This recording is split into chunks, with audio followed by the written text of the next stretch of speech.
सखी सहेली सुनने वाली सभी सखियों और सखाओं को मंजी वर्मा का प्यार भरा नमस्कार और सभी सुनने वालों को मंदाकिनी जोशी का भी प्यार भरा नमस्कार। मंदाकिनी जी, सखी सहेली के मंच पर आपका बहुत बहुत स्वागत है और आपके साथ साथ सभी का बहुत बहुत स्वागत है। और मौसम ऐसा है कि इस समय सब लोग सर्दियों के मजे ले रहे होंगे। भाई कहीं बहुत ज्यादा ठंडक है, कहीं कम है, तो ऐसे में आज हमारे चर्चा के विषय भी कितने अच्छे अच्छे है ना। हाँ बिल्कुल, देखिए हमारे चर्चा का विषय हमेशा अच्छे ही होते हैं मंजरी, चाहे सर्दी हो या गर्मी हो। और इस वक्त तो हमारे श्रोता हो सकता है कि धूप सेक रहे हों, गुनगुनी धूप में बैठकर हमारा कार्यक्रम सुनना पसंद करते हो, तो उनको ये तो प्रतीक्षा रहती है कि आज किन किन विषयों पर हम बातचीत करेंगे। हाँ, हमारे वो श्रोता जो फेसबुक पेज से जुड़े हुए हैं वो जरूर हमारे जो टॉपिक्स हैं, जो विषय हैं, उन्हें जान लेते हैं और अपने विचार लिखना शुरू कर देते हैं। और बहुत सारे साथियों ने लिखकर भी भेज दिया है और हम उन्हें पढ़ेंगे भी जी। तो आज के विषय है पिन कोड सप्ताह पर हम बात करेंगे, जो कि 15 से 21 जनवरी तक हम मना रहे हैं जी। और इसके साथ साथ सखी विशेष में मोना अग्रवाल पैराशूटर है, इनके बारे में बात करेंगे। और सर्दियों के मौसम में खेले इंडोर गेम्स, यानी जो हमारे बच्चे हैं या हम भी खेल सकते हैं, ऐसा नहीं है, बच्चों के साथ हम भी खेले। इंडोर गेम्स हमेशा बहुत सारे इंडोर गेम्स हैं जिन्हें हम खेल सकते हैं और बच्चों के साथ भी हम खेल सकते हैं। और खाने की जब बात करते हैं तो देखिए मुंह में पानी आ जाता है। आज हम पनीर पर बात करेंगे, पनीर के स्टार्टर हम किस तरह से बनाएं, क्योंकि जब भी हम किसी होटल में जाते हैं ना तो शुरुआत स्टार्टर से ही करते हैं और पनीर की जो है रेसिपी हमेशा आती है और वहीं से शुरुआत भी होती है। और हमारी सभी सखियों ने भी लेकर भेजे हैं बहुत सारे कि किस तरह से बनाया जा सकता है, उसे बना सकते हैं, कैसे बना सकते हैं, तो उसके बारे में बात करेंगे। लेकिन हमारी चर्चा का विषय शुरू होता है पिन कोड सप्ताह से। अच्छा, तो पिन कोड यानी पोस्टल इंडेक्स नंबर, इसे डाक सूचक संख्या भी कहते हैं, लेकिन पिन कोड ज्यादातर बोला जाता है।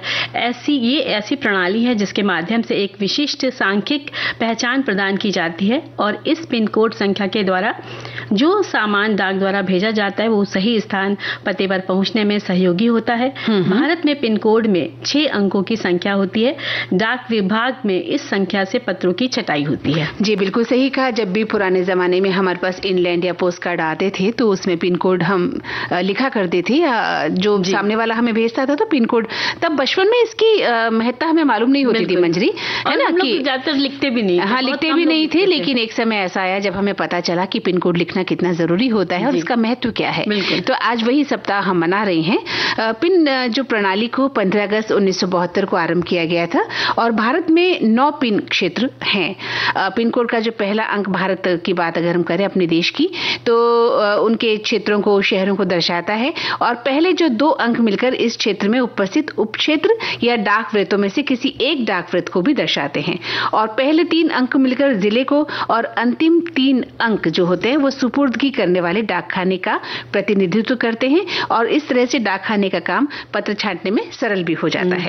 कितना अच्छा तरीका है, बहुत अच्छा, बहुत। और मंदाकिनी जी, 15 से 21 जनवरी तक पिन कोड सप्ताह मनाया जा रहा है, जिससे लोग जागरूक हों। हमेशा पते के साथ पिन कोड अवश्य लिखें। आजकल युवा इसके प्रति जागरूक कम है, उन्हें पता है कि डाक विभाग में इसकी कितनी आवश्यकता होती है और बच्चों को अपने जनपद का पिन कोड जानना चाहिए। ये भी जाने कि श्री रामभिका जी ने पिन कोड की प्रणाली शुरू की और किसी भी दस्तावेज में या फॉर्म में 6 बॉक्स बने होते हैं, इसमें पिन कोड भरा जाता है। बिल्कुल भरा जाता है और हमारे युवा दोस्तों को पता होना चाहिए कि जब भी वो कोई फॉर्म भरते हैं तो वहाँ का पिन कोड लिखकर भेजते हैं, तो इसकी जानकारी होनी चाहिए। और आज तो हम अपने श्रोताओं से ये भी कहेंगे मंजरी कि जब वो अपने विचार लिखें पिन कोड के बारे में तो ये भी बताएं कि उनके अपने शहर का पिन कोड क्या है। ये बिल्कुल आपने बिल्कुल सही बात कही। हाँ, तो वो बताएं और दूसरा ये भी पता चले उनकी याददाश्त का कि बचपन में जहाँ से वो आए हैं, जो उनका शहर था, कभी वो रहते थे, वहाँ का पिन कोड उन्हें याद है। तो हमें अच्छा लगेगा कि हमारे श्रोता कहाँ से बिलोंग करते थे और कहाँ उन्होंने अपना जीवन बिताया। तो पिन कोड की जब हम बात कर रहे हैं तो वास्तविक पते को ये स्पष्ट भी करता है। जो कर्मचारी हैं वे इसका आसानी से पता पहचान जाते हैं और ये पिन कोड जो है बहुत ही एक अद्वितीय माना जाता है, क्योंकि अन्य क्षेत्रों या राज्यों से मेल नहीं खाते हैं। आज भी जब दुनिया डिजिटल हो रही है तो डिलीवरी बॉय गर्ल्स को भोजन, ऑनलाइन शॉपिंग पैकेज को आपके स्थान पर पहुंचाने के लिए पिन कोड की जो है जरूरत पड़ती ही है और इसलिए पिन कोड को लिखना हमेशा याद रखें। बिल्कुल। और देखिए हमारे जो साथी हैं वो भी बहुत सारे संदेशों में लिखकर भेज रहे हैं, तो एक हम ले लेते हैं। संदेश लिखते हैं कि पिन कोड का महत्व किसी शहर की पहचान सुनिश्चित करने में उसी प्रकार है जैसे किसी व्यक्ति की पहचान सुनिश्चित करने में उस व्यक्ति के आधार आधार नंबर का है। डाक विभाग के लिए किसी शहर की पहचान उसके पिन कोड से आसानी से हो जाती है। पिन कोड और चिट्ठियों का अनूठा संबंध है। किसी भी पत्र में अगर पिन कोड लिख दिया जाए तो पत्र कभी भटकता नहीं है, अपनी मंजिल पर आसानी से पहुंच जाता है। मैंने पत्र लेखन उस समय शुरू कर दिया था जब मैं कक्षा तीसरी में ही था और लिखना सिखाया मेरी बड़ी बहनों ने ही था। उस समय पिताजी नौकरी के चलते शहर से बाहर दूसरे शहर में रहते थे, तो पहला पत्र उन्हीं को लिखा था और ये सिलसिला पिताजी के रिटायरमेंट तक चला। बहनों को भी पत्र लिखे और अपने विवाह के बाद अपनी पत्नी को भी बहुत पत्र लिखे। उस समय 15 पैसे का पोस्टकार्ड, 35 पैसे का अंतर्देशीय पत्र और लगभग 1 रुपए का लिफाफा आता था। आज भी मेरे पास पिताजी और पत्नी के कुछ पत्र रखे हुए हैं, लेकिन मोबाइल ने चिट्ठियों के महत्व को बिल्कुल ही खत्म कर दिया है। बहुत अच्छी सी याद साझा करी है जी बिल्कुल। और एक श्रोता लिखते हैं कि स्कूल में जब पढ़ते थे तो ये पिन कोड लागू हुआ था, तब क्लास में टीचर हमें पिन कोड बोलती थी कि रट लो। बाद में मोबाइल का जमाना आया और हम एसटीडी कोड हमें याद करना पड़ा। पिन कोड तो आज भी चलता है, स्मार्टफोन इंटरनेट ने एसटीडी कोड भी किनारे कर दिया है अब तो, है ना। और एक श्रोता और लिखते हैं कि पिन कोड सप्ताह हर वर्ष 15 से लेकर 21 जनवरी तक हम मनाते हैं और इसका मुख्य उद्देश्य भी है कि पिन कोड की महत्ता के बारे में हम जागरूक हो जाएं, लोगों को जागरूक करना है। और पिन कोड का मतलब होता है कि पोस्ट नंबर जो हम किसी भी चीज को पोस्ट करते समय डालते हैं, और ये बहुत ही महत्वपूर्ण भी होता है जिसको हम अनदेखा कर देते हैं। इसलिए पिन कोड के विषय में जागरूक होना बेहद जरूरी है और इसी कारण ये सप्ताह मनाया जाता है। पिन कोड मुख्यतः 6 अंकों का होता है जी। और मंदाकिनी जी, जैसे कि बात करी ना कि पत्र लिखा करते थे, पत्नी को भी पत्र लिखते थे, हाँ। तो भाई अब यादें कितनी अच्छी होती ना कि उसमें यादों में निकल आता है क्या कभी आपने लिफाफे में या अंतर्देशी में बाकायदा अच्छे से चिपका के कुछ उसमें लेटर के साथ में रखा, फूल रखा या कुछ भी रखा। जी। तो इस तरह की बहुत सारे किस्से होते थे और कई बार होता था कि फूल के साथ उस पे ऊपर इत्र भी डाला जा रहा है। हाँ, शायरी भी लिखी जाती थी, प्रेम कविताएं भी लिखी जाती थी। तो उसका एक अपना अलग अंदाज था। लेकिन हम सोचते हैं गीत में चलते हैं, देखिए क्या कहते हैं। हाँ, बिल्कुल गीत सुन के तो और आनंद आ जाएगा और लोगों को अपना शायद बचपन या अपनी जवानी याद आ जाए कि हम भी कभी ऐसा किया करते थे, क्योंकि प्रेम में सब कुछ संभव है। और हम अपनी किताबों में भी आपने देखा है मोर पंख डाल के रखते थे, है ना, फूल, गुलाब का फूल डालकर रखते थे। तो ये एक प्रेम है, याद है जो इस गीत के जरिए और भी ताज़ा होने वाली है। तुम्हें भेजा है खत में, वो नहीं मेरा दिल है। फूल तुम्हें भेजा है खत में, वो नहीं मेरा दिल है। प्रियतम में मुझको लिखना, क्या ये तुम्हारे काबिल है। प्यार छुपा है खत में इतना, जितने सागर में मोती। चूम ही लेता हाथ तुम्हारा, पास जो तुम मेरे होती। फूल तुम्हें भेजा है खत में।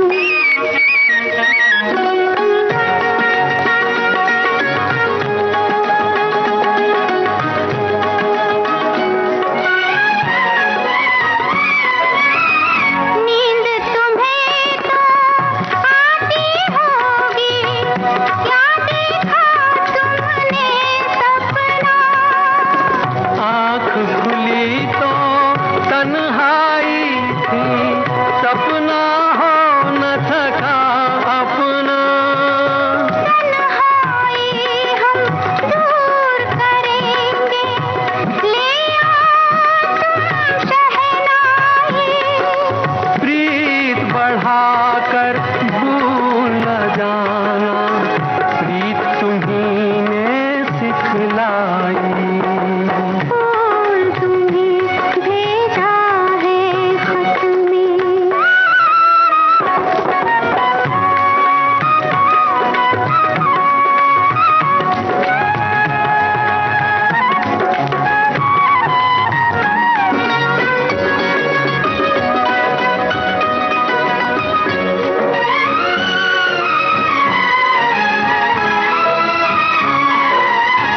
खत से जी भरता ही नहीं अब, नैन मिले तो चैन मिले।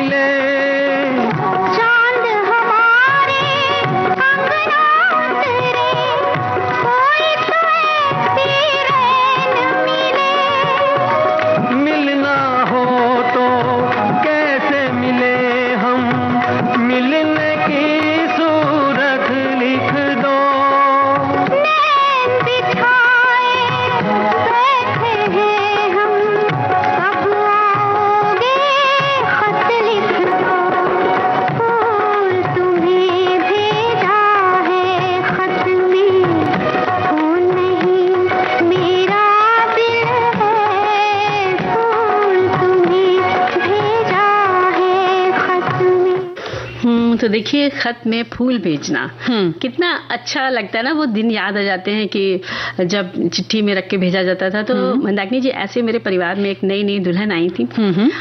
शादी हो गई, 1 महीने बाद वो किसी घर में रिश्तेदार में रोकी गई। उनके हस्बैंड चले गए उन्हें छोड़ के। तो अब उनको याद आ रही थी। तो हम लोग बच्चे थे, तो मुझे याद है मेरे भाई से उन्होंने बोला कि मुझे लिफाफा ला के 2 चिट्ठी लिखनी है। तो वही चिट्ठी लिखी गई। तो भाई भी जो थे मजेदार थे, वो लाए, बोले नहीं इसमें ये भी रखिए, फूल भी रखिए, इत्र भी रखिए। तो इस तरह का करवा के उन्हें भेजा गया, और ये गाने की लाइन भी। तो आज भी जब ये गाना सुनते तो वो किस्सा याद आता है। हाँ बिल्कुल, ये गीत जो है बहुत ही मशहूर हुआ था, और बहुत सारे अगर लोगों से हम पूछें तो उन्होंने इस गीत का इस्तेमाल कई बार किया भी होगा। जी बिल्कुल सही बात है। लेकिन यहाँ बात चल रही है पिन कोड की। तो फिर से हम लौट आते हैं पिन कोड की दुनिया में, और हमारे श्रोता लिख रहे हैं कि पिन कोड के बारे में खास बातें, जो पिन कोड का जो फुल फॉर्म बता रहे हैं कि पोस्टल इंडेक्स नंबर, और ये 6 अंकों का नंबर है। जैसा कि इसका इस्तेमाल डाक सेवाओं, ऑनलाइन शॉपिंग और कई तरह के वित्तीय लेन देन में भी हम करते हैं। और इसके अलावा वो कह रहे हैं कि जैसा कि अभी हमने बताया भी था इन्हें कि इनकी शुरुआत कैसे हुई, कब हुई। साथ ही उन्होंने उसका जिक्र भी किया है कि इनकी जो शुरुआत है, पिन कोड की शुरुआत श्री राम भीकाजी वेलणकर ने की थी।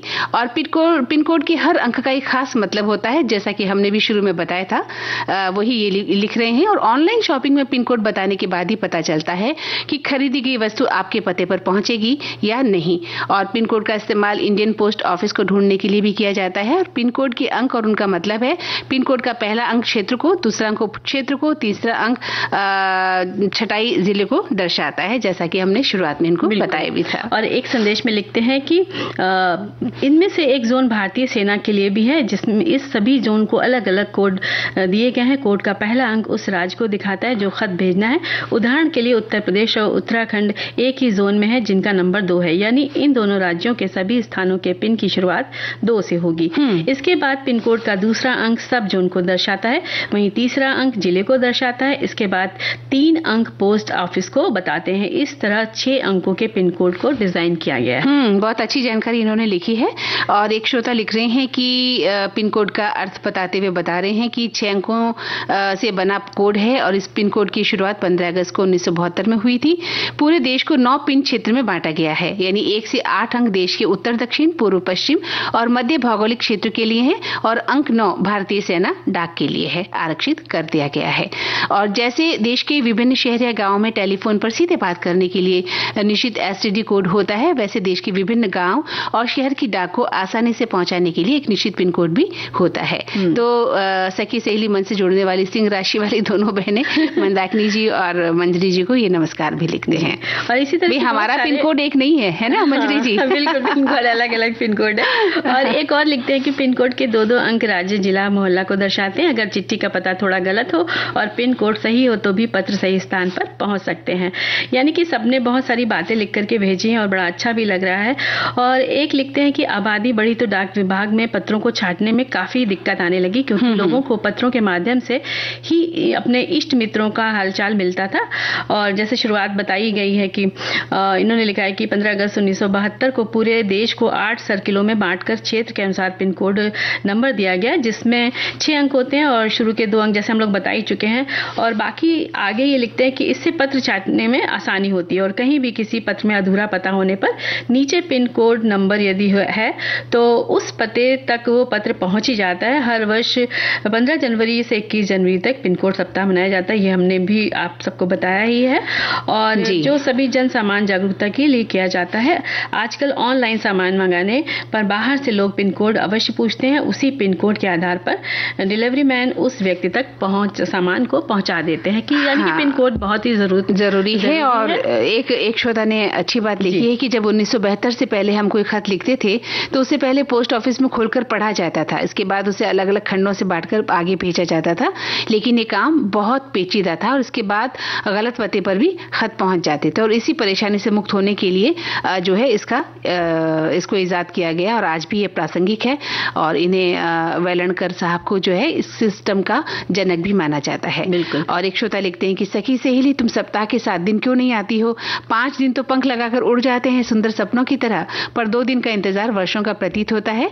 और विविध भारती हम सभी सखी और सखाओं पर थोड़ा रहम फरमाए। कितना प्यारा सी बात इन्होंने लिखकर भेजी है। फिलहाल तो चलिए बातें हम लोगों ने करी और और देखते हैं कि जो गाना अगला आ रहा है तो वो क्या कहता है। हाँ, कुछ नहीं कहेगा, वो भी खत की बात ही कहेगा, क्योंकि ये खत हम और आप लिख रहे हैं अपने श्रोताओं के लिए। आपने ऐसा बता दिया, इसका मतलब हम लोग का पिन एक ही है। चलिए सुनते हैं। लिखे जो खत तुझे वो तेरी याद में हजारों रंग के नजारे बन गए। लिखे जो खत तुझे वो तेरी याद में हजारों रंग के नजारे बन गए। सवेरा जब हुआ तो फूल बन गए, जो रात आई तो सितारे बन गए। लिखे जो खत तुझे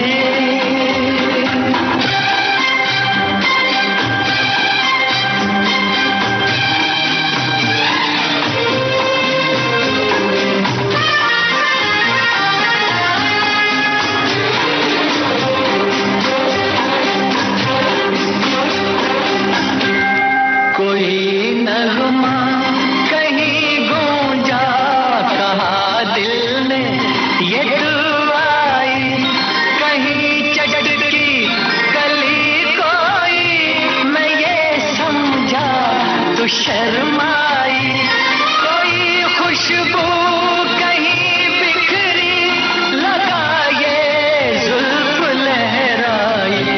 लिखे जो खत तुझे वो तेरी याद में हजारों रंग के नजारे बन गए। सवेरा जब हुआ तो फूल बन गए, जो रात आई तो सितारे बन गए।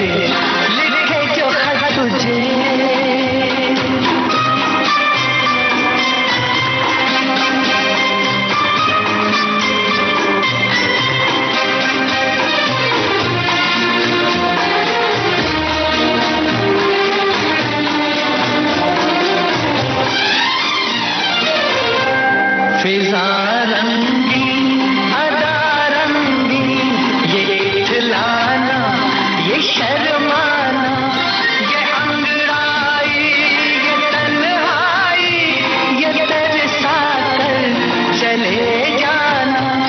बना देगा नहीं किसको जवां जादू ये दीवाना। लिखे जो खत तुझे वो तेरी याद में हजारों रंग के नजारे बन गए।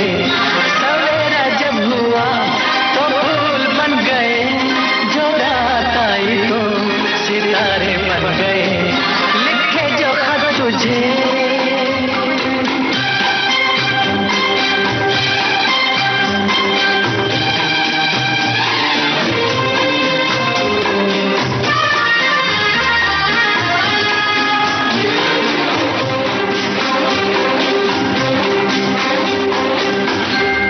जहाँ तू है वहाँ मैं हूँ, मेरे दिल की तू धड़कन है। मुसाफिर मैं तू मंजिल है, मैं प्यासा हूँ तू सावन है। मेरी दुनिया ये नजरें है, मेरी जन्नत ये दामन है। लिखे जो खत तुझे वो तेरी याद में हजारों रंग के नजारे बन गए। सवेरा जब हुआ तो फूल बन गए, जो रात आई तो सितारे बन गए। लिखे जो खत तुझे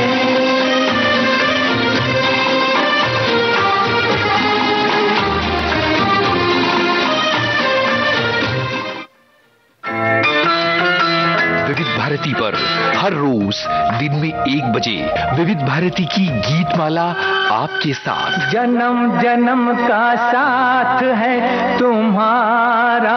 इस कार्यक्रम में हर पायदान पर होगी आपकी भागीदारी। हम और तुम तो हम और आप पिरोएंगे गीतों की इस माला के मोती साथ साथ। हम साथ साथ हैं। जुड़े रहिए हमारे साथ विविध भारती के फेसबुक पेज पर। विविध भारती की गीत माला हर रोज दिन में 1 बजे। विविध भारती, आपका जीवन संगीत। तो देखिए, हम लोग अभी चर्चा कर रहे थे ना पिन कोड के बारे में। अब हम लोग बात करेंगे सखी विशेष में मोना अग्रवाल पैरा शूटर के बारे में बात करेंगे। भारतीय निशानेबाज मोना अग्रवाल, जिन्हें अभी अर्जुन पुरस्कार मिला है, आपका जन्म 8 नवंबर 1987 को सीकर राजस्थान में हुआ। बचपन में उन्हें पोलियो की बीमारी ने घेर लिया। जीवन संघर्ष बना रहा, लेकिन उनका चलना बहुत मुश्किल हो गया था। पढ़ाई भी अवरुद्ध हो गई। मोना की दादी ने उन्हें प्रेरणा दी कि कुछ करो। पैराशूटर बनने के लिए वो जयपुर चली गई। हालांकि बाद में उन्होंने अपनी शिक्षा को और आगे बढ़ाया। बिल्कुल सही कहा। और मोना जो व्हील चेयर से चलती थी, उन्होंने इसके चलते पैरा एथलेटिक्स को भी खेलना सीखना चाहा। Shot put, discus, javelin throw और पावर लिफ्टिंग में भी उन्होंने रुचि दिखाई और इतना अभ्यास और मेहनत करती थी कि राज्य स्तरीय टूर्नामेंट में पहुंचकर अपनी पहचान भी उन्होंने बना ली।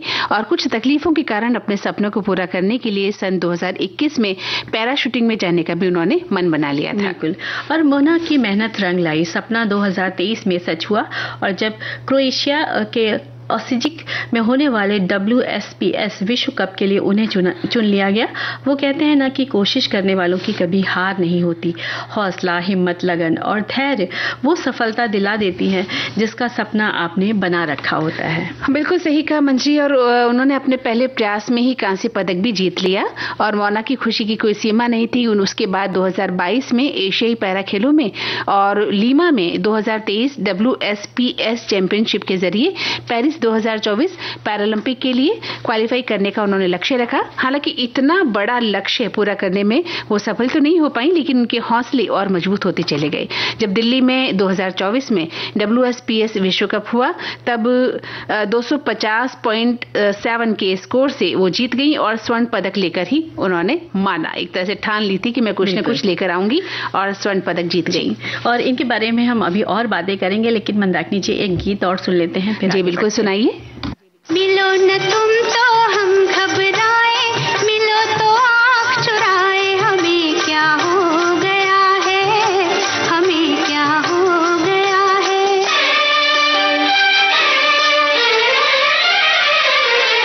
मिलो न तुम तो हम घबराए, मिलो तो आँख चुराए, हमें क्या हो गया है, हमें क्या हो गया है। तुम्हीं को दिल का राज बता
हो चला है अंतराल का, तो मिलते हैं अंतराल के बाद।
तो मंदाकिनी जी, अंतराल के बाद सभी का सखी सहेली में एक बार फिर से स्वागत है, अभिनंदन है। और हम बात कर रहे थे सखी विशेष के अंतर्गत आज मोना अग्रवाल की, है ना। तो मोना की बात हम कर रहे थे। तो देखिए, उन्होंने बहुत ही तेजी से पैराशूटिंग में उभरती, एक तरह से अपने आप को बहुत ही उभरती प्रतिभा के रूप में स्थापित किया। और खेल तो वो रही थी, लेकिन बाद में वो अपनी शिक्षा के प्रति भी थोड़ा सजग हो गई और कला विषय में डिग्री ली उन्होंने। आगे वे मनोविज्ञान विषय में स्नातकोत्तर भी कर रही हैं और उन्होंने बिजनेस एडमिनिस्ट्रेशन में मास्टर और डिजिटल मार्केटिंग में भी ऑनलाइन मास्टर डिग्री की है ना। और 23 साल की उम्र में घर से दूर स्वतंत्र जीवन की ओर बढ़ गई। कई मुश्किल भरे दिनों से गुजरी और शारीरिक चुनौतियों का सामना किया और मानव संसाधन और विपणन भूमिकाओं में उत्कृष्ट प्रदर्शन किया। और 2016 में पैरा एथलेटिक्स की ओर ध्यान लगाया था और थ्रो स्पर्धाओं में राज्य में पदार्पण किया और तीनों श्रेणियों में स्वर्ण पदक जीता। राज्य स्तरीय पैरा पावर लिफ्टिंग में भी भाग लिया और कई पदक आपने जीते। बिल्कुल। और इसके अलावा मोना ने भारत में महिलाओं के लिए सिटिंग वॉलीबॉल में भी अग्रणी भूमिका निभाई। कप्तान के रूप में उन्होंने 2019 में महिलाओं के लिए पहली राष्ट्रीय सिटिंग वॉलीबॉल चैंपियनशिप में राजस्थान टीम को स्वर्ण पदक दिलाया। उस समय एक अंतर्राष्ट्रीय टूर्नामेंट के लिए उन्हें चुना गया था, लेकिन वे मां बनने वाली थी तो उन्होंने भाग नहीं लिया। और उनका विवाह रविंद्र चौधरी से हुआ। वे खुद भी पूर्व व्हील चेयर बास्केटबॉल खिलाड़ी हैं और मोना की एक बेटी और एक बेटा है जी। और 2022 में राष्ट्रीय स्तर पर रजत पदक और 2023 में अंतर्राष्ट्रीय विश्व कप में कांस्य पदक, चौथे एशियाई पैरा खेलों में छठे स्थान पर रही और चौथे अंतर्राष्ट्रीय आयोजन में स्वर्ण पदक जीता और पैरा ओलंपिक कोटा प्राप्त किया। एक नया एशियाई रिकॉर्ड आपने बनाया और वैश्विक मंच पर आपकी शीर्ष दावेदार की स्थिति बनी रही। बिल्कुल। और भारत सरकार के सहयोग से उन्हें वित्तीय सहायता भी मिली। खेलों और कई योजनाओं में उन्होंने काफी अच्छा प्रदर्शन किया और प्रशिक्षण भी लिया। इस तरह उन्होंने जो पैरा ओलंपिक 2024 में R2 महिला 10 मीटर एयर राइफल SH1 स्पर्धा में कांस्य पदक जीतकर वैश्विक खेल जगत में भी अपना दबदबा बना के रखा है। और मंदाकिनी जी, देखिए कितनी प्रतिभावान खिलाड़ी हैं जिन्होंने ये इस तरह से खेला और अपने सफलताएं अपनी नाम करी। बिल्कुल। और इसके बारे में बहुत सारे संदेश लिखकर भेजे हैं। तो एक संदेश में लिखते हैं कि बिल्कुल उनके जन्म के बारे में लिखा और बताया कि राजस्थान के एक भारतीय पैराशूटर हैं। वो महिलाओं की 10 मीटर एयर राइफल SH1 श्रेणी में प्रतिस्पर्धा करती हैं। उन्होंने पेरिस में 2024 ग्रीष्मकालीन पैरालंपिक में भारत का प्रतिनिधित्व करने के लिए अर्हता प्राप्त की उन्होंने। जी बिल्कुल। एक श्रोता हमारे लिख रहे हैं कि पैराशूटर मोना अग्रवाल ने पेरिस पैरालंपिक में 3 स्वर्ण पदक में हिस्सा लिया, जीत के बताया। और एक स्पर्धा में पदक जीतने के बाद वो अन्य 2 स्पर्धाओं में भी उनसे पदक की जो उम्मीद बढ़ गई थी। उन्होंने जीत का सफर हालांकि उनके लिए इतना आसान नहीं था। पैरालंपिक तक पहुंचने के लिए उन्होंने काफी मेहनत की और उनका जन्म राजस्थान के सीकर जिले में हुआ है। बचपन से ही पोलियोग्रस्त होने के कारण वो चलने में असमर्थ थी, लेकिन एक लड़की होने के कारण रूढ़िवादी सोच का सामना भी उन्हें करना पड़ा और पढ़ाई का पूरा मौका नहीं मिला। लेकिन दादी की प्रेरणा ने उन्हें आगे बढ़ने के लिए जो है एक तरह से प्रेरित किया। बिल्कुल। और आगे लिखते हैं कि अपनी एक और श्रोता हमारे लिखते हैं कि अपनी एथलेटिक उपलब्धियों के अलावा मोना भारत में महिलाओं के लिए सिटिंग वॉलीबॉल में अग्रणी रही। कप्तान के रूप में उन्होंने 2019 में महिलाओं के लिए पहली राष्ट्रीय सिटिंग शूटिंग वॉलीबॉल चैंपियनशिप में राजस्थान टीम को स्वर्ण पदक दिलाया। हालांकि उन्हें एक अंतर्राष्ट्रीय टूर्नामेंट के लिए चुना गया था, लेकिन वे अपनी गर्भावस्था के कारण उसमें भाग नहीं ले सकी। बहुत सारी जानकारी हमारे सभी साथियों ने, सखियों ने लिखकर भेजी है जी, तो सबका दिल से धन्यवाद। बिल्कुल दिल से धन्यवाद। और लेकिन मैं ये कहना चाहूंगी यहाँ पर मंजरी कि हम मोना से बहुत कुछ सीख सकते हैं कि हमारे पास हाथ पैर आंख नाक मुंह कान सभी हैं, फिर भी हम कोई न कोई बहाना बनाकर अपनी दिनचर्या बिता देते हैं और हमारे पास 100 बहाने होते हैं कुछ ना करने के लिए। तो सोचिए एक खिलाड़ी जिसने कितनी मुश्किलें झेली है, बहुत कुछ सीखा जा सकता है। केवल ये कहने सुनने का कार्यक्रम नहीं है, बल्कि इस कार्यक्रम के जरिए हम ये भी सोचते हैं कि इस मंच से बहुत कुछ बातें कही जाती हैं जो हमारी जिंदगी में प्रेरणा का कारण बन सकती है। बिल्कुल। और हमारी जो सखी विशेष की सखियां हैं, उनके जब जीवन के बारे में, हम संघर्षों के बारे में पढ़ते तो हम कुछ ना कुछ सीखते ही हैं। यहाँ से भी हमें संदेश मिलता है कि वो ऐसा कर सकती तो हम क्यों नहीं कर सकते। बिल्कुल, जीवन चलने का नाम है। और हमें आलस नहीं करना चाहिए। और खेलना तो देखिए हर उम्र में खेला जा सकता है। हाँ, क्यों नहीं आप कुछ भी कर सकते हैं, आपका गोल कुछ भी हो सकता है। वो खिलाड़ी हैं तो उन्होंने खेल में अपना नाम ऊंचा किया है। अगर आप कलाकार हैं तो कला के क्षेत्र में जाइए, चित्रकार हैं तो चित्रकला के क्षेत्र में जाइए, खिलाड़ी हैं तो खेल, है ना। तो ये आपका अपना शौक है, आप कहाँ जाना चाहते हैं। लेकिन अगर आप पढ़ना चाहते हैं तो खूब पढ़िए, तो हम बहुत कुछ सीख सकते हैं। और जो एक्सक्यूजेस हमारी जिंदगी में हैं, हमने बहाने बना रखे हैं कुछ चीजों को, है ना, कि वो नहीं होना चाहिए जिंदगी में। और आप गाने का मन करे तो भाई गीत भी गुनगुना लें। हाँ बिल्कुल, हम बहाना नहीं बनाएंगे कि हम गीत नहीं सुनवा रहे हैं फिलहाल, लेकिन हम गीत सुनवा रहे हैं। पूछे जो कोई मुझसे बहार कैसी होती है,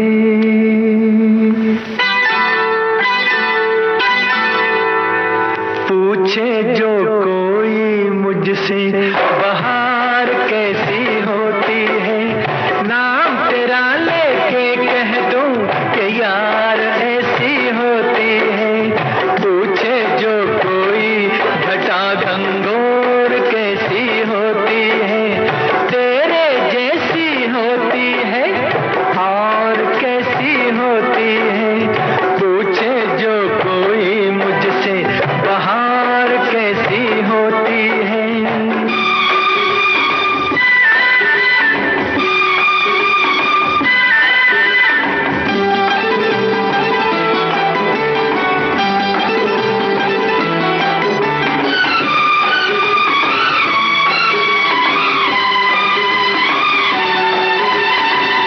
गुस्ताखी मैंने कभी की नहीं, मैं क्या पागल हूँ नहीं जी नहीं। वैसे तो मैंने कभी भी नहीं, पर मैं ऐसा बेखबर भी नहीं। पूछे जो कोई मुझसे शराब कैसी होती है, नाम तेरा लेके कह दूं जनाब ऐसी होती है। पूछे जो कोई मुझसे बहार कैसी होती है, नाम तेरा लेके कह दूं कि यार ऐसी होती है। पूछे जो कोई मुझसे बहार कैसी होती है।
भारती पर धूम मचा रहा है। हेलो फरमाइश।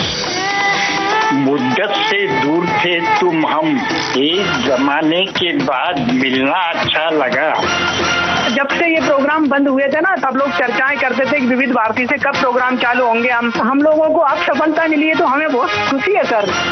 श्रोताओं की पहली पसंद, पहला प्यार होता है ना, फोन इन प्रोग्राम होता है कि अपनी आवाज करोड़ों लोगों तक पहुंचे। और एक ऐसा रेडियो स्टेशन विविध भारती है कि आवाज श्रोताओं के कानों में गूंजती है। आपको बता दें, हेलो फरमाइश कार्यक्रम के लिए आप भी कर सकते हैं फोन कॉल। रिकॉर्डिंग बुधवार को दिन में 11 बजे से लेकर 1 बजे के बीच। हेलो फरमाइश कार्यक्रम का प्रसारण मंगलवार और गुरुवार को शाम 4 बजे। पुनः प्रसारण बुधवार और शुक्रवार को दिन में 10 बजे विविध भारती पर। हेलो फरमाइश। तो अंतराल के बाद फिर एक बार सभी का स्वागत है। मंदाकिनी जी, आपका भी स्वागत करते हैं। जी जी। और आप बहुत एकदम मुस्कुरा रही, बचपन की यादों में चली गई लगता। बिल्कुल बिल्कुल, मुझे अपना बचपना याद आ गया है कि सर्दी हो या गर्मी खेलना बहुत जरूरी होता था और खेल नहीं छूटता था। आप कौन से खेल खेलती थी? भाई बहुत सारे खेल होते थे। और देखिए कोई एक बता। नहीं, कोई एक तो नहीं, मुझे लगता है मैंने बहुत सारे गेम्स खेले उस जमाने में। खूब सारे बच्चे हुआ करते थे पड़ोस में। जैसे अगर कहा जाए कि सिर्फ पहले आप से एक गेम का नाम लीजिए तो आप कौन सा लेंगी? नहीं देखिए, वैसे तो मुझे खो खो याद आता है। हम स्कूल में खो खो और कबड्डी खेला करते थे और एक दूसरे की टांग खींच के गिरा दिया करते थे और बड़ा मजा आता था। तो बहुत सारे गेम्स हैं, लेकिन ये आउटडोर गेम्स हैं। हम आज बात करेंगे इंडोर गेम्स की। तो घर के अंदर की बात करें तो कैरम बोर्ड हम खेला करते थे, लूडो खेला करते थे, कई बार टेबल टेनिस भी खेलिया करते थे। छोटी सी मेज होती थी है ना घर में, और उससे टेनिस छोटा खेलिया करते थे, खेल लेते थे। और रस्सी कूदना कहा जाए कोई, तो मैं सबसे पहले रस्सी कूदना। हाँ, रस्सी तो एक रहता ही है जो आप घर में, छत में, कहीं भी आंगन में कूद सकते हैं। तो एक हाँ, उसमें बड़ा अच्छा भी रहता है। अकेले कूद रहे, 2 लोग मिलके कूदते हैं रस्सी। हाँ, और क्या कहते हैं कि 1-2 लोग पकड़ के ऐसे, हाँ वो भी हो सकता है। लेकिन ये थोड़ा सा लड़कियों का खेल हो जाता है। हमें तो बात उनकी भी करनी कि हमारे घर में अगर लड़के भी हैं, बच्चे भी हैं, तो वो भी हाँ। लेकिन लड़कियों को ज्यादा शौक होता है रस्सी कूदने का। तो बहुत सारे इंडोर गेम्स है जिन्हें खेला जा सकता है घर में रहकर। और वैसे देखा जाए तो सर्दी में तो धूप में भी खेला जा सकता है। अगर बच्चे स्कूल से आ गए हैं तो थोड़ा सा बाहर धूप में खेल सकते हैं। धूप अगर निकली है आपके शहर में, आपके घर के आस में, मतलब आपको लग रहा है कि बाहर हमारे तरफ धूप निकली है, तो बच्चे धूप में खेल ले तो ठीक है। लेकिन एक समय ऐसा होता है कि धूप भी नहीं निकली है और बच्चे परेशान हो रहे, कहाँ खेले, तो उनको फिर घर का खेल ही अच्छा होता है। घर में बैठा के आप खिलाएं। और आपके पास 1-2 कमरे, उसमें भी बच्चे छुपन छुपाई खेल लेते हैं। कोई तख्त के नीचे घुस गया, कोई चारपाई के नीचे, दरवाजों के पीछे छुप सकता है। तो इस तरह के गेम बच्चे आराम से खेल सकते हैं। और एक गेम होता था, खेल होता था मंदाकिनी जी, अंधेरा और उजाला। तो जैसे लाइट जलती थी, जहां जहां लाइट होती थी वहां पर उजाला को बांट दिया जाता था, और जहां पे अंधेरा होता था वो अंधेरिया एक्चुअल में कहलाता था। और टीम में चुन लिया जाता था एक चोर, और वो उसको कहा जाता तुम कौन सा रास्ता वो लोगे, एरिया लोगे, उजाला वाला या अंधेरिया वाला। अच्छा। उजरिया या अंधेरिया ऐसे बोलते थे। तो वो चोर चुन लेता था जो भी। अगर उसने उजरिया चुन लिया तो उसको उजरिया में रहना है और बाकी सारी टीम को उसके एरिया में जाके भागना है और उसको पकड़ना है। चोर को छूना है, जो छू लेगा वो चोर बनेगा। चोर जिसको छू लेगा वो चोर बनेगा। मैं चोर तू सिपाही, है ना, वही खेल होता था। इस तरह का गेम घर में भी बिल्कुल होता था। और कैरम खेल सकते हैं, शतरंज आप खेल सकते हैं, और लूडो है, ट्विस्टर जैसे गेम बहुत ज्यादा है। और अब तो बच्चे जो सारा खेल जो है मोबाइल पर ही खेल लेते हैं। बैठे बैठे मोबाइल ऑन किया और दुनिया भर के गेम वो खेल लेते हैं। हमको क्या करना है कि उनको ऐसे गेमों की तरफ लाना है जिसमें आपका ज्यादा से ज्यादा शारीरिक जो है एक्सरसाइज भी होती हो और उनका मानसिक रूप से भी वो तंदुरुस्त हो ना। और घर में आप छोटी सी जगह में सिकड़ी भी खेल सकते हैं, है ना। और कुछ लोग लट्टू भी खेलते हैं बच्चे, तो वो भी एक मजेदार लगता है। टीम बना लो, जो जितना कितना आप जीतते हो, कितनी बार आउट होते हो। और अंताक्षरी, ये बड़ा सबसे कहते हैं कि मजेदार मजेदार है कि 2 टीमें बन गई और अपना आप गाने एक दूसरे गा रहे हैं। और बच्चे जो है ना मंदाकिनी जी, उसमें क्या कहते हैं कि शहरों के नाम, फूलों के नाम, पशु पक्षी के नाम सब ले सकते हैं। चिड़िया उड़ और गाय उड़, कई बार गाय में भी हम उड़ा देते हैं, तो उसमें भी हम उस गेम को भी ले सकते हैं, भी ले सकते हैं। पोषम पाप खेल सकते हैं। और देखिए किसी घर में चूंकि आजकल बहुत कम घरों में लोग रहते हैं, एक बच्चा भी होता है, तो माता पिता खेल सकते हैं उनके साथ बैठकर, अंतराक्षरी खेलें बच्चों के साथ। और छोटे छोटे और भी कई गेम्स हैं जिन्हें बच्चे प्रेरित होते हैं। बच्चों से आप मोबाइल से दूर कर सकते हैं बच्चों को, और उन्हें हंसा सकते हैं इन खेलों के जरिए, और शारीरिक रूप से भी उनको मजबूत बना सकते हैं। और इसी तरह से आप विष अमृत भी आप कमरे में खिला सकते हैं। अच्छा। और पजल गेम आते हैं जो, उनसे आप वो सॉल्व करवा सकते हैं। और कुछ गेम्स आते हैं मंदाकिनी जी जो बॉक्स में रहते हैं, सामान पैक रहता है, और उनसे आप कार है, क्रेन, हेलीकॉप्टर, एरोप्लेन, इस तरह की चीजें बनाई जाती हैं। बिल्कुल। तो जिससे बच्चों को बड़ा मजा आता है जब वो बैठ के स्क्रू वगैरह टाइट करते हैं, तो बनाते हैं, जब बन जाता है एरोप्लेन तो खुश होते हैं कि हमने बना दिया है। तो यानी क्या कहना चाहिए, उनका जो मानसिक दिमागी जो तार्किक शक्ति है वो बढ़ती है। और खिलौने से आप उनको कहानी के लिए भी प्रेरित कर सकते हैं कि ये खिलौना लो, 2 टीम बना दो कि ये आप खिलौने से कहानी सुनाना है, जो टीम ज्यादा अच्छी कहानी सुनाएगा उसको नंबर भी दे। तो इसके लिए आपको भी इन्वॉल्व होना पड़ेगा। बिल्कुल। मार्किंग करने के लिए। तो और उसके लिए बच्चों को थोड़ा सा उपहार भी रखे तो बच्चों को थोड़ा अच्छा लगेगा कि अरे वाह, उसके बाद हमें गिफ्ट मिलेगा, है ना, मिलेगा। तो इस तरह से भी हम कर सकते हैं। कुछ क्रिएटिव काम भी हम करवा सकते हैं, ड्राइंग करवा सकते हैं उनको, है ना। और घर में जिसे कहते हैं ना क्राफ्ट, वो भी काम करवा सकते हैं। खूब सारे कलरफुल कागज लाकर आप तरह तरह की झंडियां बना सकते हैं, कुछ और चित्र बना सकते हैं, बच्चों को सिखा सकते हैं। और चाहे बच्चे छोटे हो या बड़े हो, आप उनको पेंटिंग सिखा सकते हैं, प्रतियोगिताएं रख सकते हैं, कौन अच्छी पेंटिंग बनाएगा। और संगीत भी सिखा सकते हैं आप घर में, अगर खुद संगीत के शौकीन है, घर में आपके इंस्ट्रूमेंट है, तो बच्चों को सिखाइए, गवाइए, बच्चों को कथक सिखाइए, भरतनाट्यम सिखाइए, आप उसकी तरफ भी उनको मोड़ सकते हैं, है ना। और रंगोली की डिजाइन आप सिखा सकते हैं, उनको पेजेस दे दीजिए, सबको बांट दीजिए, कौन अच्छा बनाता है। यानी आप उनको इस तरह से भी बिजी कर सकते हैं, आर्ट के बारे में भी बता सकते हैं। और खेल खेल में आप उनको कुकिंग भी सिखा सकते हैं। कुकिंग सिखा सकते हैं, रिंग भी खेलते हैं बच्चे, रिंग्स भी खेल सकते हैं, और तस्तरी भी खेलते हैं। तो बहुत सारे गेम घर के अंदर खिलाए जा सकते हैं, ताकि बच्चा ठंड में बाहर भी ना निकले, और बच्चे का फिजिकल जो है फिटनेस भी बनी रहे, और बच्चा थोड़ा व्यस्त हो जाए, मोबाइल से दूर दुनिया में चला जाए, पढ़ाई से थोड़ा सा दूर होकर आप सबके साथ हंस ले, बोल ले, तो बच्चे को भी अच्छा लगता है। बिल्कुल अच्छा लगता है। और इसके साथ साथ गीत सुन ले तो और भी अच्छा लगेगा। हाँ बिल्कुल, सुनाइए।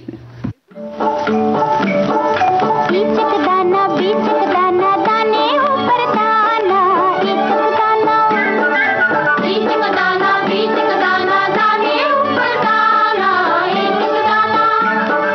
छत से ऊपर लड़की नाचे, लड़का है दीवाना, एक दाना। छत से ऊपर लड़की नाचे, लड़का है दीवाना, एक दाना। बोलो क्या?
इचक दाना बिचक दाना दाने ऊपर दाना, बिल्कुल अपनी पहेलियां हम बुझाया करते थे और उसी में हमें उत्तर भी देने होते थे और हम दिया करते थे, कई बार हार भी जाते थे। संदेश तो देखिए ना मंदाकिनी। हाँ, संदेश बहुत प्यारे लिखे हैं हमारे श्रोताओं ने।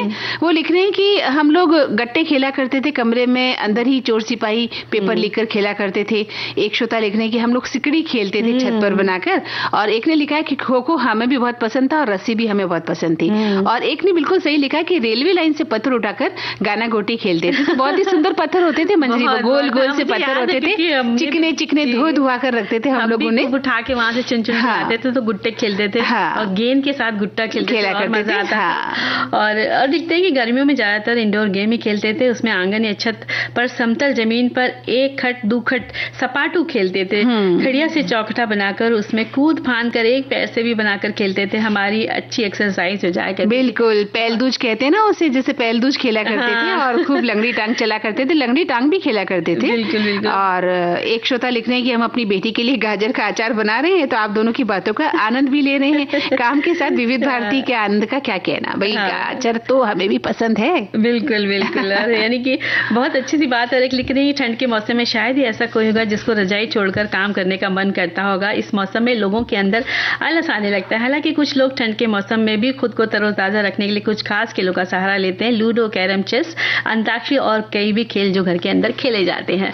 और एक बहुत सारे अच्छे कमेंट्स लेकर भेजे हैं। कुछ कमेंट्स हम नहीं पढ़ पा रहे हैं, लेकिन अब हमें बहुत सारे ये इन्होंने कमेंट्स लिखे हैं। और लेकिन कुल मिलाकर हमारे श्रोता भी इंडोर गेम्स का आनंद लेते हैं, और कुछ ने आउटडोर गेम्स के बारे में भी लिखा है, जो बर्फ के खेल हैं उनके बारे में भी लिखा है। तो चलिए फिर कभी किसी कार्यक्रम में बर्फ के खेलों पर चर्चा करेंगे। और अब हम बताइए, भूख लग गई है अब तो मंजरी जी, पनीर हो जाए। तो देखिए, एक हम बहुत छोटी सी एक रेसिपी बताएंगे कि जब हम पालक के पकौड़े बनाते हैं ना, तो पालक काटते हैं, बेसन, नमक, अजवाइन, हरी मिर्च, हरी धनिया, खटाई पाउडर डाल के एक पालक के पकौड़ों का जब घोल बनाते हैं ना, तो वो बना लीजिए आप। और पनीर के छोटे छोटे टुकड़े काट करके रख लीजिए, और उसके ऊपर पालक का पेस्ट आप लपेट दीजिए, अच्छे से गाढ़ा रहेगा क्योंकि वो। और फिर धीरे धीरे एक एक को आप तलते जाइए। तो जब आप किसी को ये मत बताइए कि ये इसमें पनीर पड़ा हुआ है, आप पालक के पकौड़े दे दीजिए, पेश कीजिए, जब वो खाएंगे तो उनको पनीर मिलेगा, तो उसका स्वाद बहुत दुगना हो जाएगा जी। और एक चीज आप और बनाती है, पनीर चीज कटलेट्स भी बनाती हैं, वो कैसे बनाती है वो भी बताइए। इसके लिए लेना है 200 ग्राम पनीर मैश किया हुआ, 2 प्याज कटे, उसमें 1/4 प्याज ही डालना है, 1/4 कप शिमला मिर्च महीन कटी हुई लेनी है, 1 बड़ा चम्मच हरी धनिया इसमें डालनी है, 2 आलू उबले डालने हैं, और काली मिर्च कुटी हुई आधा चम्मच लाल मिर्च कुटी, 1 चम्मच ऑरिगेनो, नमक स्वाद से, और इनको आपको सबको मिला लेना है। इसकी कटलेट बना ले और गोल चपटे जैसे भी आपको चाहे बनाएं, और इसके अंदर आप चीज भी भरकर कसकर भर सकती हैं। और अब इसको कॉर्नफ्लोर में लपेट के, और एक मैदे का घोल बनाना है आपको। एक घोल बनाएंगे आप पहले, कॉर्नफ्लोर, मैदा, काली मिर्च, नमक, सॉस, टमाटो और चिली सॉस डालें, और पानी से इसका एक सादा घोल बना लेना है। ठीक है। अब हर कटलेट को इसमें डिप करना है, और उसके बाद ब्रेड क्रम्स की प्लेट पर चारों ओर से डिप करना है, फिर आप इसको तल लेना है। तो ये कटलेट भी बहुत स्वादिष्ट बनते हैं। तो इस तरह से पनीर तो ऐसा है कि आप कई तरह के पनीर एक और व्यंजन अनेक हो जाते हैं। और एक जब हम होटल जाते हैं तो सबसे पहले हम स्टार्टर मंगाते हैं, तो पनीर के स्टार्टर भी हमारे श्रोता जानना चाहते हैं कि वो कैसे बनाया जाता है। आप तो पाक कला में निपुण हैं, आप बताइए कि किस तरह से पनीर के स्टार्टर को बनाया जाए कि वैसा ही स्वाद आए जैसा होटल जाने पर आता है। तो उसके लिए लेना है टमाटो सॉस लेना है, और 2 टमाटर उबले हुए मैश करके पीस कर आप इसको छान लें। और मतलब जो आपको टमाटो सॉस बनाना है उसके लिए आपको 2 टमाटर उबाल के मैश करके पीसना है, छानना है। और पैन में 1 चम्मच तेल डालिए, पुदीना की कटी पत्तियां डालें, टमाटर प्यूरी अलग से आप डालें, नमक, चिली फ्लेक्स और आधा चम्मच ऑरिगेनो, काली मिर्च आधा चम्मच, चीनी आधा चम्मच, टमाटो सॉस जो बना हुआ रहता है वो थोड़ा सा डालेंगे, 1 चम्मच के करीब, और इससे थोड़ा सा पका लेंगे। इसे थोड़ा सा गाढ़ा ही रखना है। अब दूसरी तरफ क्या करना है, 250 ग्राम पनीर के चौकोर टुकड़े में काट लेने हैं बड़े बड़े। अब एक बाउल में कॉर्नफ्लोर 1.5 कप और मैदा 1 टेबल स्पून डालना है, नमक, काली मिर्च 1/4 कप पानी डालकर इसका घोल तैयार करना है। इस स्लरी में पनीर को डाल के लपेट देंगे और इसे तलते जाएंगे। तेल गर्म हो जाएगा तो एक एक करके पनीर को आपको तल लेना है स्लरी में डाल करके। अब एक पैन में 1 चम्मच तेल, 1 हरी लंबी मिर्च काट के डालेंगे, और इसमें 1 शिमला मिर्च के चौकोर टुकड़े डालेंगे काट के, नमक, सौंठ पाउडर, काली मिर्च पाउडर और जो सॉस बनाया था वो डाल देंगे, और फिर पनीर जो आपने तल के रखे थे वो सब डाल डालकर मिक्स कर देंगे तो इस तरह से आपका पनीर स्टार्टर तैयार बन जाता है। और एक हमारे श्रोता लिख भी रहे हैं कि जो बटर पनीर मसाला है उसमें 4 प्याज, 4 टमाटर, 100 ग्राम काजू, 4 कली लहसुन, 1 टुकड़ा अदरक डालकर उबाल लें और उबालकर पीस लें। फिर एक कढ़ाई में तेल गरम करें, उसमें तेज पत्ता, खड़ी काली मिर्च और चुटकी भर हल्दी डालकर मसाला भून लें। मसाला जब तेल छोड़ने लगे तो थोड़ी सी कसूरी मेथी और काला मिर्च बुरका दें। फिर कटे पनीर के टुकड़े डालकर हरा धनिया छिड़ककर नान या रोटी के साथ आप इसको परोस सकते हैं। हुए हैं तुम पे आशिक हम, भला मानो बुरा मानो, ये चाहत अब ना होगी कम, भला मानो बुरा मानो। हुए हैं तुम पे आशिक हम, भला मानो बुरा मानो।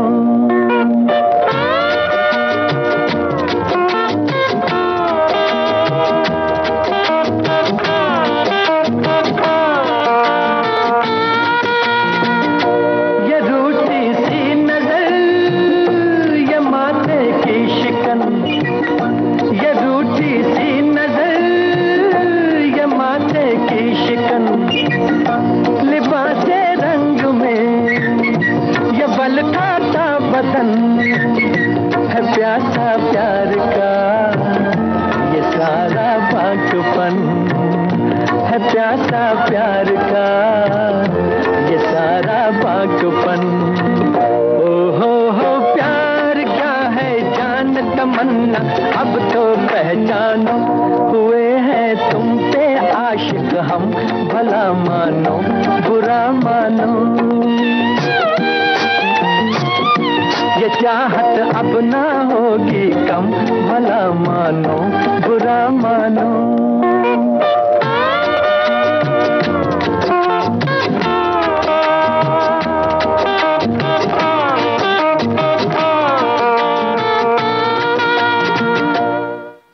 तो अब कार्यक्रम का जो वक्त है वो हमें इजाजत नहीं दे रहा है मंजरी की कार्यक्रम को और बढ़ाया जाए। तो सखी सहेली कार्यक्रम से मंदाकिनी जोशी और मंजरी वर्मा का नमस्कार।